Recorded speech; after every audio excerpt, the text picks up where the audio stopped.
Olá, seja muito bem-vinda, seja muito bem-vindo. Hoje, mais uma vez, abrimos um portal de luz entre os mundos, o visível e o invisível, para adentrarmos os mistérios que unem a alma ao corpo, a vida, a eternidade.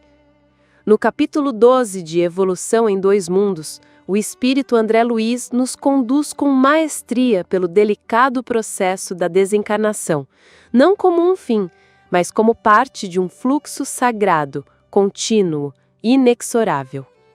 Você já se perguntou como se dá em profundidade esse momento que muitos temem e outros ignoram? O que acontece conosco do ponto de vista espiritual e biológico quando deixamos o corpo físico? Há sofrimento, a beleza, a consciência? Será que cada ser vivencia esse momento de forma diferente? E o que a evolução da alma tem a ver com tudo isso? Prepare-se, porque hoje vamos adentrar esse mistério com olhos novos e coração aberto. Vamos falar de alma, de histólise, de monoideísmo, de formas ovoides, mas acima de tudo, vamos falar de vida além da vida. Respire fundo, silencie, a jornada vai começar. Olá, vamos continuar nossos estudos do livro Evolução em Dois Mundos, do André Luiz. Hoje, a gente mergulha no capítulo 12, Alma e Desencarnação. Isso aí, um capítulo denso, né? Bastante. E ele detalha, assim, aquele momento crucial da separação da alma e do corpo. Mais interessante, ele coloca isso não como um fim, mas como parte de uma jornada maior. Exato. E essa ideia de continuidade, de vida após a morte, parece que é algo muito antigo, quase instintivo no ser humano, né?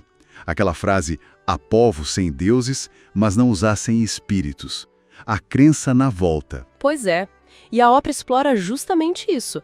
A transição como um processo, uma etapa natural, complexa, claro, mas parte da evolução do princípio inteligente, não um ponto final. Para explicar que essa passagem não é igual para todo mundo, o livro usa uma analogia bem legal, a da metamorfose dos insetos. Ah, sim, a da metamorfose. Isso. Alguns passam por aquela transformação completa, né? Lagarta, crisálida, borboleta. Outros, como os hemimetábolos, pulam a fase de pupa. Parece que com a gente tem essas variações também. Exatamente. No caso humano, o livro descreve a histólise, que é basicamente a desagregação das células do corpo físico que já cumpriu sua função. E enquanto isso acontece, o campo mental, nossa essência, digamos assim, se fortalece. E aí começa a liberar o corpo espiritual, o perispírito. E isso não é algo que a gente controla conscientemente ali na hora, né? Não. É descrito como um automatismo avançado. É resultado de, incontáveis experiências ao longo da evolução. É como se houvesse uma segregação de substâncias mentais. Substâncias mentais. Isso.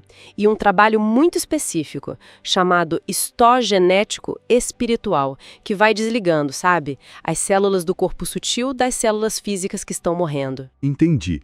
É um mecanismo que já está internalizado fruto dessa longa caminhada evolutiva. Mas e para quem está num estágio diferente? O livro fala da experiência de um espírito mais primitivo depois da morte. Como seria isso? Olha, a descrição é de uma consciência com um entendimento ainda bem limitado da situação, há um apego muito, muito forte ao ambiente que conhecia, a tribo, a família. Imagino. E medo, talvez? Muito medo. Medo do desconhecido, da imensidão do espaço, de outros espíritos que ele pode até interpretar como deuses ou demônios. E o desejo principal, quase único, é voltar. Voltar para o convívio que ele conhecia. E essa fixação em voltar tem até um nome específico no livro, né? O monoideísmo. Exato, monoideísmo. É a mente totalmente focada nessa única ideia. Renascer ali, na própria taba, como diz o texto. É quase um processo de auto-hipnose. Caramba. E essa fixação tão intensa acaba impedindo a expansão natural do espírito, sabe? Ele meio que se retrai, se encolhe sobre si mesmo. E aí ele assume uma forma que o livro descreve como ovoide. Ovoide? É. Seria o corpo mental guardando ali os potenciais da alma, esperando uma nova chance, como se fosse um esporo esperando condições melhores para germinar. Entendi. Uma espécie de dormência forçada pela própria fixação. E para sair disso, para reencarnar, o espírito precisa encontrar as condições certas, um útero compatível, o vaso genésico. Isso mesmo. Precisa encontrar um ambiente, um útero materno que tenha afinidade vibratória e que ofereça a herança biológica necessária para aquela nova etapa. E aí começa tudo de novo. Sim. E o processo reencarnatório em si é descrito como uma recapitulação muito rápida das fases evolutivas anteriores, como se, durante a gestação, o espírito revivesse em alta velocidade a jornada pelos reinos mineral, vegetal, animal. Nossa! E a mente do espírito reencarnante, com o auxílio fundamental da célula fecundada, vai moldando o novo corpo físico e também um novo corpo espiritual, um novo perispírito, que reflete o estado atual dele. Então esse ciclo todo, ir e vir, encarnar, desencarnar, são as próprias lições, né? Empurrando a gente para frente, refinando a consciência, desde a bactéria até nós. E tem também aquela questão da revisão, da visão panorâmica. Sim, a fonte menciona isso, a revisão das experiências, que aconteceria ali no processo de desligamento, talvez no coma, ou logo após a morte física. A consciência faria uma recapitulação intensa da vida que acabou de viver. Um balanço final, digamos. Um balanço instantâneo, E depois, já desperto no plano espiritual, a percepção da lei de causa e efeito fica muito mais direta. Ela opera dentro da própria consciência. E quais as consequências disso lá?